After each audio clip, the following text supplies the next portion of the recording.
I'm Annie Stillwater Gray. I'm very pleased to be here. I first saw my astrological birth chart when a friend did it for me. I was about 30 years old. When I saw it, I recognized it. I had seen it before, and I wasn't sure where, but it fascinated me. I had to figure out, well, what is this, and how does it apply to me, and how did I know it? Well, now I do know those answers because I've been working with spirit guides for quite a while now. That, when I first saw my birth chart, was, I'm going to say, 1972. When I first started radio was 1974, and I started doing astrology on the radio once I learned the system of astrology. And then that evolved even further into more spiritual studies. And in 1989, my spirit guide, Darsaman Stillwater, introduced himself to me. It was a shock. I wasn't expecting it. So for those of you who wish to meet your guides, it can come anywhere, anytime. I was doing the dishes.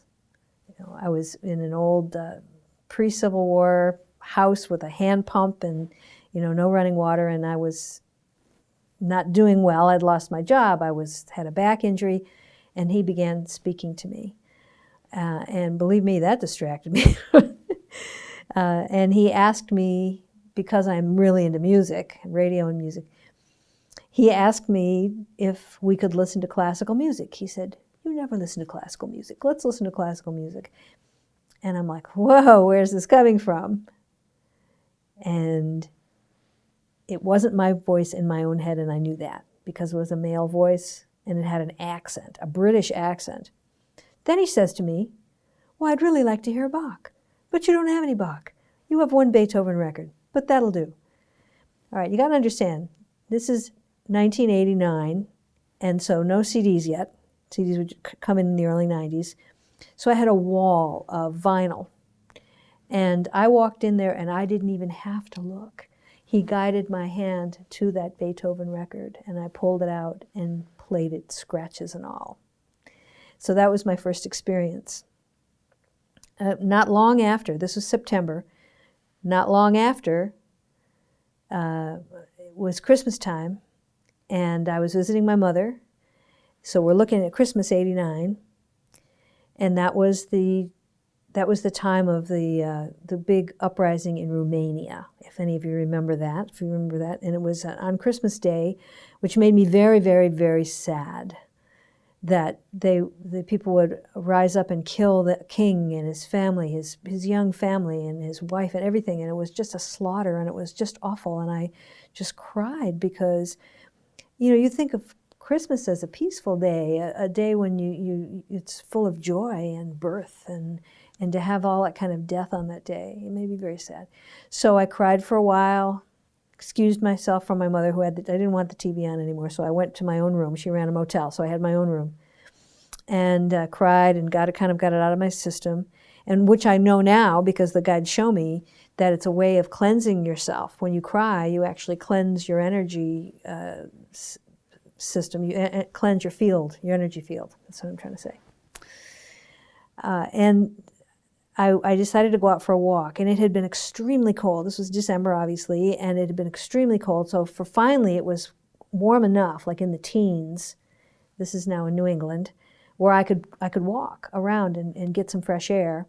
As soon as I walked out the door of that motel, someone started talking to me, and it wasn't my guide, Darcy. I know Darcy. By that time, we had been conversing for a number of months, and so I knew him, and I knew his energy, and I knew his voice. This was not him. This was, I came to find, a master guide, and he comforted me by saying, things will change. Things will change. And so I said, good. How quickly will that happen? I'd like to see that turn around. And he said, first, how would you like to be a leader in the new time? And so I went, whoa, what does that entail? I mean, I'm not going to sign on unless I know what they're asking me to do here.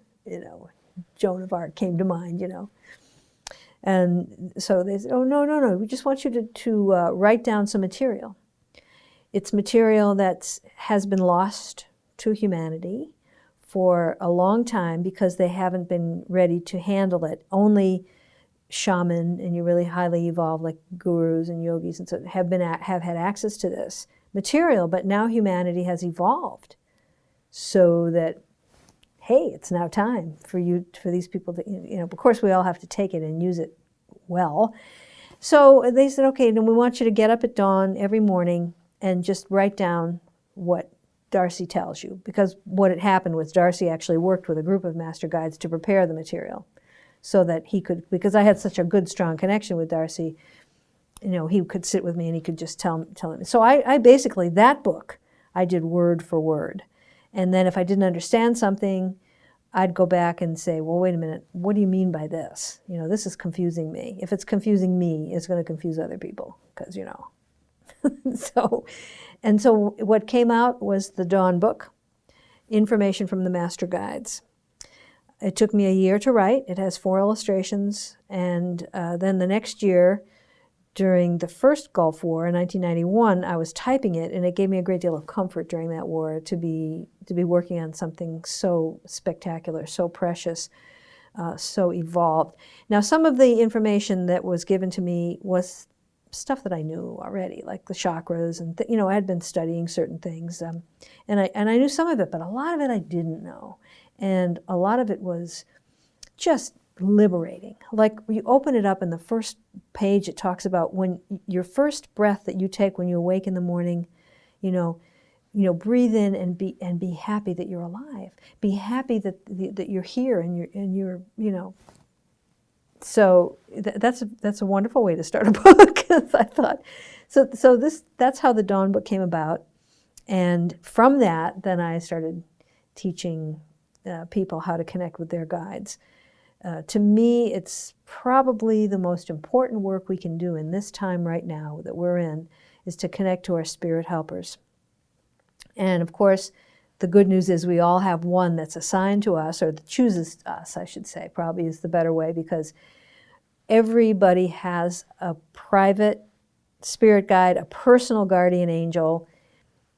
Some people call them gatekeepers, the spiritualists call them gatekeepers, but it's one spirit guide that's assigned to you, or that signs on. They actually do really sign on. At least that's the way it was presented to me, is that when you're getting ready to enter back into a human body and enter Earth and be born, then you do a number of things. You create your soul contract. What are you going to work on this lifetime? And usually number 1 is unconditional love. We can all work on that forever, But there's a number of things, envy, jealousy, fear, there's all kinds of different things. Guilt, shame, and it could be all kinds of things. Whatever's specific to you, you have brought forward from a past incarnation. And then you have to address it and try to deal with it. So you make the contract, sign the contract. From the contract comes the birth chart, which is the astrological birth chart that I was speaking of. That's kind of why I started there. So you create all that before you're born. And so therefore, before I even came to Earth, I knew the exact moment I was going to be born. People ask me about cesareans all the time. And I say, oh, that's all planned for. If they see, the thing is, people don't really understand that the soul enters the womb of the mother only between 2 weeks and 3 days before the birth. It's around, it's checking it out. For instance, all right, here's a good example. If a mother is in perfect health, but then maybe starts doing something adverse to the child, drinking or taking some sort of drug or whatever, a different entity is going to want to come in, because a different entity will now be in that situation to be in that family and have those particular circumstances to deal with. So that's why they wait until really close to the birth before the soul enters, because they want to make sure it's the right soul for the right family and the right mother. And so that's important to understand, because it could change out within 3 days, depending upon what you as a mother, as a pregnant woman, is doing. And then, of course, once you're born, then that sets your birth chart. And then Conversely, what I learned was, and this is from the second book, which I'll start talking about now, if that's okay. The Dawn book was full of so much information. It's sort of like I say to people, if you have a Bible, you should have the Dawn book because it's an update. It's for today. It's for now. It's for dealing with our times now. You know, the Bible is wonderful. You know, but this, how about we update it and we bring forth information that's applicable to our times, which are changing quite quickly. So that's what the Dawn book is. I tried to get it published. This is, 1991, finally my friends gave me some money and I made a small run of 130. Those sold. So then 98, we did a second run. So finally, Darcy says to me, my guide, again, I'll remind you, says to me, write a book about me. If you write a book about me, that will sell the Dawn book. All right. So Darcy and I, in 2000, sit down and take the entire year to write his story, which is the story of a gentleman, an English gentleman who dies in 1836, and when he's brought over to the other side, he's told that he's earned the right to become a spirit guide. And of course, in 1836, nobody knew what a spirit guide was, or very few people did, or if they did, they didn't talk about it. So he said, tell me what a spirit guide is because I can't make an informed decision unless you show me. So he's taken around to show what spirit guides do, and guardian angels, if you will. And he also sees the Spirit Guide University and the type of training he'll have to go through. And he makes the decision to go ahead with it. And then we follow him through some of his classes. He meets his mentors, he meets his teachers. He goes through it. His first class is unconditional love. Then his second class is non-judgment, right? Then he starts getting into techniques like reading energy fields, because when our spirit guides look at us, they don't see our physical bodies so much as they see our energy. And that's how they can tell how we're doing, by the color of it and the concentration and so on. He also learned telepathy, and then about, I don't know how, maybe I think it's chapter 3 or 4, he remembers me. He starts reading about his past lives because between classes he has time and he goes to this big library that they have. I guess it could be the Akashic Records. I don't know. That was never clear. But he goes and he starts reading about his past lives. And the first one he comes across is a life in Egypt, where he apprenticed me. I was a teacher and a healer, and he was 5 years younger, and he was my student, but he was a very gifted student, and we started to work together. And then we fell in love. The stories in this book is called Education of a Guardian Angel. So actually that was written second, but it came out first, thanks to OZARK Mountain Publishing, because they had the vision and the foresight and the wisdom and the bravery to print it and print the other things, the wonderful things that they've done. So therefore, Education of a Guardian Angel came out in 2014, and it told Darcy's story and my story, because there are a number of past lives in there to show how we evolved together as a couple, and also to show why he got tapped on the shoulder to be a spirit guide and I did not, because of the mistakes I made. And how he then, once he found that out, he's like bugging. He's like, I've got to help her. Help me get through this training. I want to help her. I want to help her. He kept saying, where is she? I want to meet her. I want to see her, blah, blah, blah. So then there's the part where we train together. It's part of the book too. But what's really satisfying is now we're doing exactly what we're supposed to be doing. And this all started way back in 1989. And here, however many years later, it's 25 or something.